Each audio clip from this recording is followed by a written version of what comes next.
अध्यात्म विज्ञान कोई धर्म या संप्रदाय नहीं है, ये स्पिरिचुअल साइंस है जो कुदरत के कानून पर आधारित है।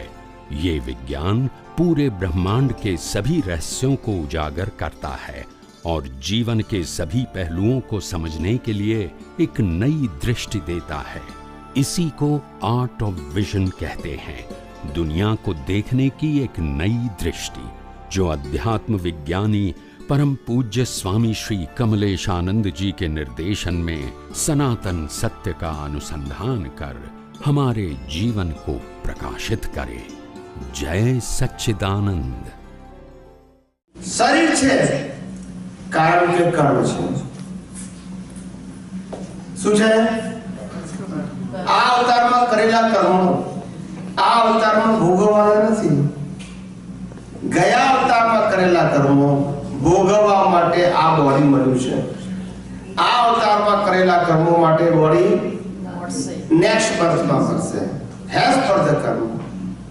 ઘણા લોકોને એવો પ્રશ્ન થાય કે મેં આ અવતારમાં કર્મ કર્યું હોય એનું ફળ આ અવતારમાં કેમ ના મળે? આવો પ્રશ્ન થાય. બુદ્ધિશાળી માણસને થાય કે નહીં કે આ અવતારમાં કરેલું કર્મ એનું ફળ આ અવતારમાં કેમ ના મળે? તો એમાં લો ઓફ નેચર છે કે મનુષ્ય જન્મે ત્યારે એના જે મન વચન કાયાથી કર્મો ભોગવવાના છે એ ભોગવવા માટે જે શ્વાસોશ્વાસની જરૂર છે એટલા શ્વાસોશ્વાસ કુદરત વ્યક્તિને જન્મતાની સાથે આપે છે. રિપીટ કરું છું,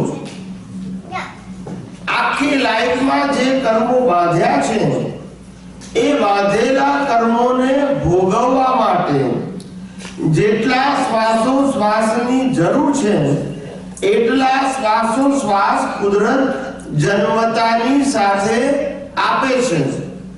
અને શ્વાસોશ્વાસનો સરવાળો ટોટલ એનું નામ આયુષ્ય કર્મ.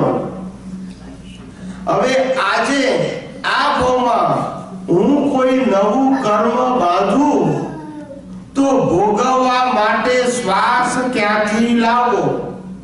ના પૂજાય. એટલે કે આ અવતારમાં કરેલું કર્મ એનું ફળ આ અવતારમાં મળતું નથી. એટલે એનામાં કોઈને કન્ફ્યુઝન ના થાય એટલા માટે મેં આ વાત કરી. નહીં તો ઘેર પ્રશ્ન ઉભો થાય કે ભાઈ હું અત્યારે કરું આપણે ફળ કેમ ના મળે? થાય કે નહીં? એટલે મેં પહેલેથી જવાબ આપી દીધો. એટલું બધા જ ધ્યાન રાખજો કે અત્યારે તમે જે સત્સંગ સાંભળી રહ્યા છો એનું લેવલ બહુ હાઈ છે. ફક્ત લેંગ્વેજ સિમ્પલ છે. શું કહું છું? લેવલ અને લેંગ્વેજ. જે મુક્ત પુરુષો જે જ્ઞાન અનુભવ્યું, જે જ્ઞાન સમજ્યા હતા અને જે જ્ઞાન એમને એક્સપ્લેન કર્યું હતું, એવા રામકૃષ્ણ મહાવીર, તીર્થંકરો, અનેક જ્ઞાનીઓએ આ જે જ્ઞાન અનુભવ કર્યો હતો એ જ જ્ઞાન આજે હું તમારી સમક્ષ પ્રેઝન્ટ કરી રહ્યો છું. એ લેવલનું જ્ઞાન સમજાય છે, પણ આટલી સિમ્પલ ભાષામાં કરું છું જેથી તમે સમજી.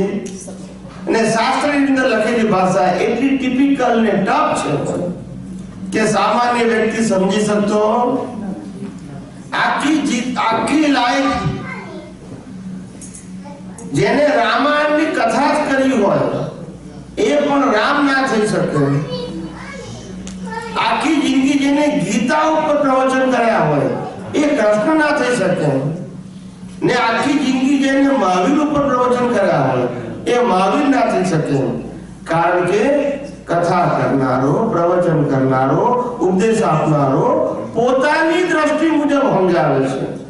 એમની દ્રષ્ટિ મુજબ સમજાવતો ને હું જે તમને વાત કરું છું એ લો ઓફ નેચર જે એમને અનુભવ્યો છે તે હું કહું છું. સમજાય છે? Law of nature is a universal truth. અને આ લો ઓફ નેચર નો કોઈ ક્રિએટર ના હોય. શું ના હોય? લો ઓફ નેચર નો કોઈ ક્રિએટર ના હોય. એનું એક્ઝિસ્ટન્સ પરમેનન્ટ હોય. અને આ લો ઓફ નેચર ને જે રિયલાઇઝ કરે એને આત્મજ્ઞાની પુરુષ અથવા મુક્ત પુરુષ કહેવાય. સમજાય છે?